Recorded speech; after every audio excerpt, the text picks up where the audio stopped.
the Niners have been operating to this point in a way that they'll continue to operate from Kyle Shanahan's standpoint. Whereas he is not going to his quarterback, taking the reins off and calling the play and then letting the guy do whatever he wants. Like if Shanahan's going to have to account for Trey Lance's inexperience this year, he's had to account for Jimmy Garoppolo's limitations in the previous years, one of which is immobility, right? So not that Jimmy's a complete stiff, but it's plays end with him trying to get out of trouble and not being able to do it. So this is on. It's part of this is on again one of the highest paid coaches in the NFL, Kyle Shanahan, to create for his quarterback just in the way he did with Jimmy Garoppolo. That is part of his job. But the one thing why these reps are so big, because part of it, let's just use some recent young guys that have come into the league, right? Good players. I'm starting with Mahomes, but then to some of the, Lamars, to Herberts, to all these guys. Like part of it is ultimately you are allowed to kind of ad lib once the play breaks down because you have the ball in your hand if you want to take off. And it kind of comes down to like, you would say a lot of those guys have really good Deshaun Watson, incredible instincts, Russell, right? Instincts of just like keeping play alive and like eyes in the back of their head. Well, how do you develop instincts? You're not just born with the ability to like, well, I know when this guard kind of gets smoked, I got to move. It's just reps. And a lot of these guys got a ton of reps in college, several years starting. You watch Trey, you go, in fairness, like the North Dakota State is a powerhouse 1AA program. They are the Alabama of 1AA. But if he had started there for 3 years, you'd feel like, he just has a lot more. He just doesn't have that many repetitions. Like, and to me, that's how you develop great instincts over time is just repetitions. And a lot of these guys that come from big time colleges, you're like, God, I got 4 years, my redshirt year, and then my 3 years starting of just reps against dudes every day at Iowa, dudes every day at Florida, dudes every day at Texas Tech or wherever I'm playing. But like Power 5 Division I guys. And that just wasn't the case for him as a player. So it just gets back to he's just one of the most unique test cases in recent memory, right? Like Mahomes kind of was, but he was a several-year starter in the Big 12. Not unlike the challenge that Kyle Shanahan had when he added Jimmy Garoppolo. I mean, I know it sounds crazy because Jimmy had been in the league. Jimmy played a lot more, though, in 1AA, right? Yeah, Jimmy had played college football. But Trey Lance has thrown the ball 71 times. He has 71 career attempts in the NFL. When Jimmy Garoppolo showed up, I think we remember Jimmy like he showed up at 29 years old, having played 6 years in the league. Jimmy showed up at 25 years old, having played 3 years in the league. With 94 career attempts. So Jimmy Garoppolo showed up on the Niners with 23 more career attempts than Trey Lance. Now, he'd been in the league and he'd been Tom Brady's freaking backup, right? Bill Belichick's quarterback. I'm not saying they're the same, but I think it's in some ways for Kyle Shanahan, it's kind of the same. This is not a complete player, right? Jimmy Garoppolo showed up. He was not a complete player, just like Trey Lance is not a complete player. So let me do the things that a great coach does to help put him in position.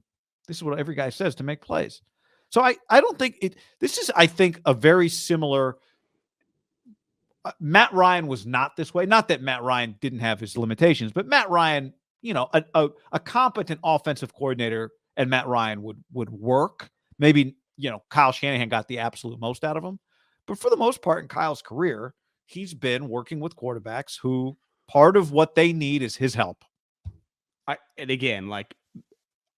do think college reps matters. Just pulling up Jimmy's college reps for basically, he got to play a little bit in 2010, had 211 attempts, 11, 12, and 13, 350 attempts, 540 attempts, 568 attempts. So like 1,500 attempts is what you're talking about. Yeah, and I the first thing I saw when he owns all the records for attempts, for touchdowns. My point is not necessarily about the stats and the numbers. It's just the reps, the live game reps of throwing that this guy doesn't have, which Kyle's kind of working through right now. Of like this, like the number rep he's on, even if you factor in last year, would be like this guy's junior season, if you think about it. Because his one season, because of COVID, got wiped out. I would view him a lot differently if he just had 2 seasons. That season getting wiped out that's a crazy amount of practice and game reps that I think you're still working through. And last year, let's face it, after the preseason, he kind of got thrown to the side and ran scout team. Beside until the 2 they weeks, needed him. Until they needed him. And then the 1 week when they needed him, they basically ran his college offense, right? at the game against Arizona, like his first game. It was just him kind of running around. Remember that? 16 rushing attempts. Yeah. So it's like, again, I'm bullish. I always swing for the guy you can mold and coach up, especially when I got a big time ball coach. And Kyle Shanahan is that. But it's going to take time. And he's very, very lucky. But this gets back to the pressure.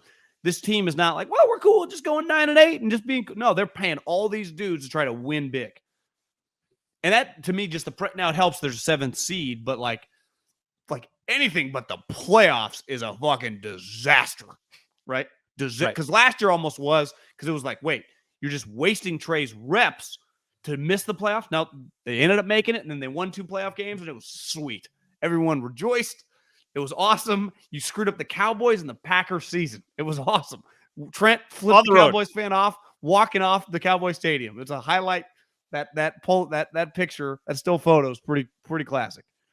But now you get, like, ultimately now you're kind of starting back from scratch. And I do think you see right away, and I felt it today, going at OTAs are one thing, and I would imagine the first couple of days of practice are one thing. The difference today is a whole different sport, right? With the pads on, the physical, even though no one's getting tackled to the ground, just the shoving, the hitting, the O-linemen pushing each other. Because they're immediately, and this is, someone mentioned this, like the O-line deserve, for sure, because their body's getting shoved into them. But isn't that football?